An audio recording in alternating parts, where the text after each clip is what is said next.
Today we're going to celebrate the Lamborghini STO. 1, 2, 3.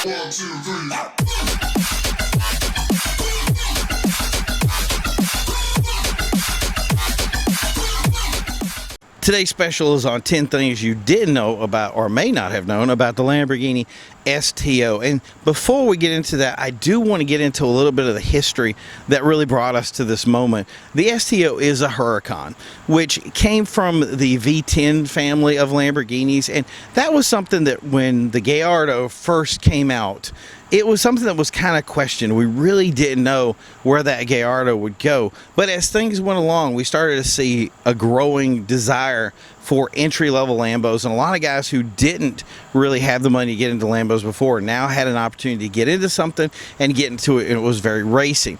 It also meant that the brand started to lean more towards their racing competitors and being able to offer a race car, and the Gallardo actually had a GT3 car. It really started with the Murcielago, and obviously there was some Diablos back in the past, but really not supported by the Lamborghini name the way it's supported today. But they did support the Gallardo, they did support Murcielago, but they started realizing that these smaller cars really did the performance on the track that was really what they needed to do, and the V10 really had an awesome sound and the ability to be competitive. That moved into the Huracan. We knew it was just a matter of time before the Huracan became something of a success, and it finally did find success on the track as well as on the streets, and a lot of buyers who were falling in love with them.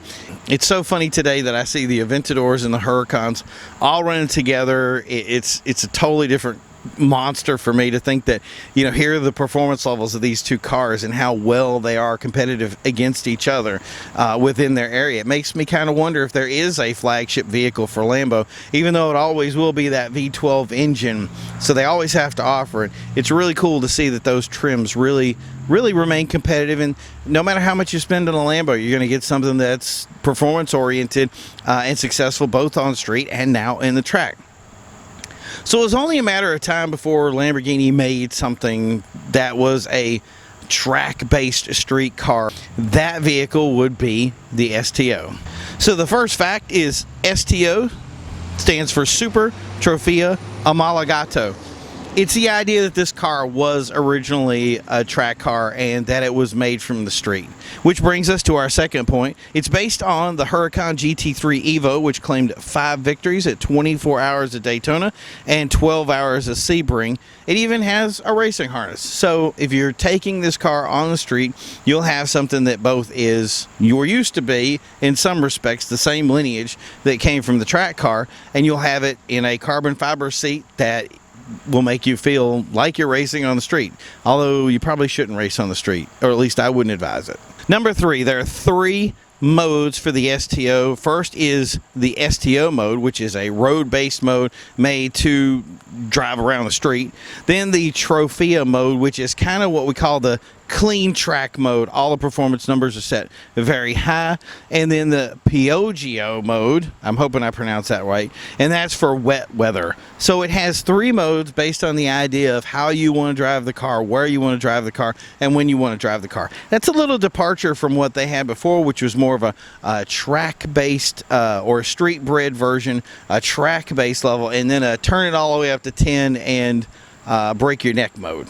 Number 4, the top speed of the STO is 192 miles per hour. Pretty simple. It's a fast car. Number 5, the LDVI system is a predictive driving supercomputer, and it can actually predict the driver's actions and inputs every 20 milliseconds. It's kind of weird to think about it, but one thing that I've always said is that these new traction control systems and all these things that they have out there, it makes it a little bit too easy to drive, and that's just something you're going to get with a race car like this. So even if you're a seasoned driver or if you're somebody who's just getting in the seat to try it out, it'll be there for you in whatever mode you select. Number 6, the starting price is $327,833. Now, let's be honest, you're not going to buy a skimmed out STO. You're going to buy it with some cool things. The paint job on the one that you're seeing pictured was $18,000. So the idea of seeing something with $327,000, let's be realistic and say you're going to pay a little bit more. And I don't know, I like the $400,000 range. That's kind of a good number. And number 7, the front bumper is one single piece with the fenders. It's like the Mura. Its air ducts increase the airflow to the central radiator. So unlike normal cars, like if you see on this car, there's edges between the fenders and the front bumper and different fascias and lips and airflows and all that stuff. It's all kind of put in different pieces to put together to make ease of use. This car has little keys that are turned so that you pull the whole entire piece out as an assembly. Now, the reason we do that for race cars is because it makes it easier to work on the car. If I want to get to the engine bay, I just pull the whole front of the thing off. Well, it's the same thing with the STO. So it really is sticking to that racing heritage, and I'm guessing it's hopefully going to be easier to fix. Number 8, the rear wing is adjustable with a shark fin, improving cornering. That is really cool about the car. The idea that it has that shark fin that's associated with the snorkel, all that is associated with aerodynamics, and it allows the vehicle to be able to not just have downforce when it's going down the track, but being able to actually use that downforce in cornering so it can actually corner better. And that's something that a lot of these race cars of years and years have really tried hard to capture, and in some cases they get them and sometimes they don't.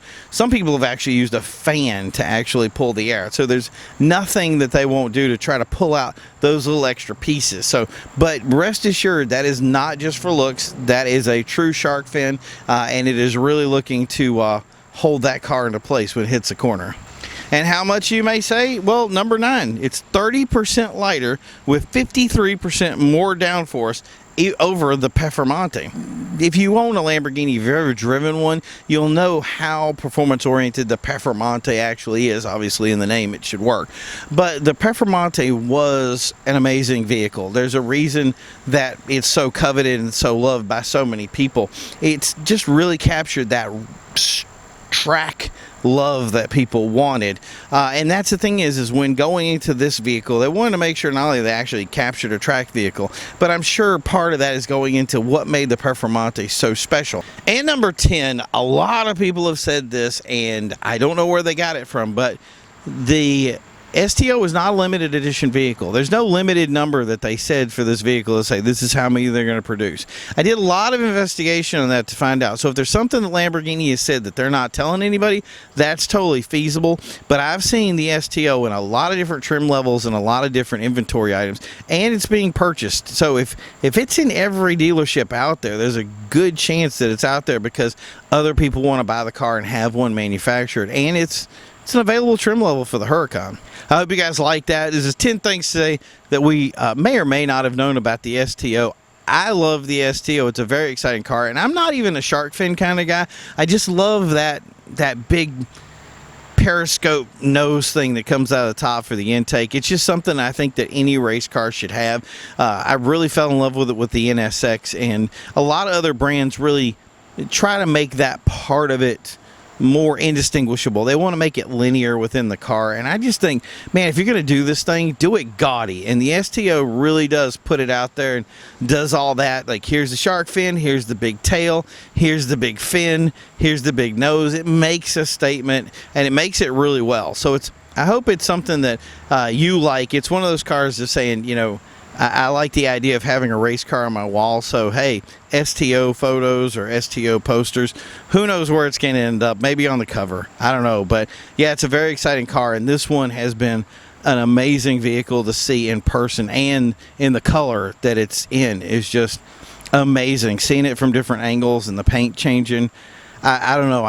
How many race cars can you see that kind of hit all the little dings and does all they need to do to be one of the greatest cars out there? But as for fun factor, I think the STO really takes it to a level that we haven't seen in quite some time. So I hope you guys enjoyed it. We'll talk to you soon. We got some more videos right over here. And as always, guys, don't forget to drive.